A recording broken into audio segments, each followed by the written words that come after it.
မင်္ဂလာပါ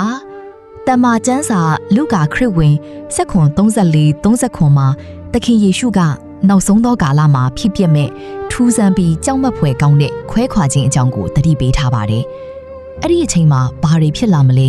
ဘယ်သူတွေထားခဲ့ခြင်းခံရမလဲဆိုတာကိုအတူတူလေ့လာကြည့်ရအောင်။သခင်ယေရှုကဥပမာ၃ခုပေးခဲ့ပါတယ်။ညအချိန်အိယာတစ်ခုထဲမှာအိတ်နေတဲ့လူ2ယောက်အလုတ်တူတူလုံနေတဲ့ကြိတ်ဆုံကြိတ်နေတဲ့မိန်းမ2ယောက်လယ်ထဲမှာအလုတ်လုံနေတဲ့လူ2ယောက်အံ့ဩဖို့ကောင်းတာကအတူတူရှိနေပြီမဲ့တယောက်ကသိမ်းယူခြင်းခံရပြီးတယောက်ကကြံရစ်ခဲ့မယ်လို့ဆိုပါတယ်။ဒါဟာသိမ်းယူခြင်း rapture လို့ခေါ်တဲ့ရုတ်တရက်ဖြစ်ပျက်မိဖြစ်ရပ်ပါ။ထားခဲ့ခြင်းခံရသူကဘယ်လိုလူမျိုးလဲ Who is left behind ခရစ်တော်ကိုမယုံကြည်သူများကယ်တင်ခြင်းတကားကိုညှင်းပယ်ထားသူများအမိခံယုံကြည်သူများဖျားကြောင်းတက်ပေမဲ့စိတ်နှလုံးကလောကီအပျော်အပါးနဲ့အပြစ်ထဲမှာပဲရှိနေသူများလောတာဤမရကေသူ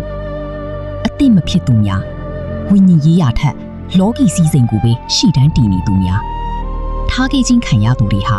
ဖျားသခင်ကိုမသိတဲ့သူတွေတင်မကပဲဖျားသခင်ကိုသိရန်နဲ့လောကီအရာတွေကိုပို့တွေ့တာနေတဲ့သူတွေလည်းပါဝင်နိုင်ပါတယ်။သိယုံခြင်းခံရဖို့ဘယ်လိုပြင်ဆင်ရမလဲ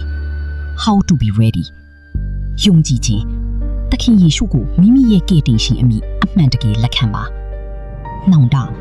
အပြစ်လမ်းကနေလှည့်ပြန်ပြီးတန့်ရှင်းတဲ့အသက်တာနဲ့နေထိုင်ပါ။နှိုးကြခြင်းကိုတော်အခုထက်ချက်ချင်းကြွလာရင်အစင်တိဖြစ်နေအောင်ဆုတောင်းခြင်းနှုတ်ကပတ်တော်ဖတ်ခြင်းနဲ့ပြင်ဆင်ပါ။သခင်ယေရှုကကျွန်တော်တို့ကိုကြောက်လန့်စေဖို့ပြောတာမဟုတ်ပေမေတ္တာနဲ့တတိပေးတာဖြစ်ပါတယ်။လင်းတာရှိရာမှာအလောင်းရှိမယ်ဆိုသလိုပဲတရားစီရင်ခြင်းကအမှားအယွင်းမရှိရောက်လာမှာပါ။ဒါကြောင့်ဒီနေ့ပဲတင့်ရဲ့ဝိညာဉ်ရေးအသက်တာကိုပြန်လည်စစ်ဆေးပြီးအသင်ပြင်ထားကြရအောင်။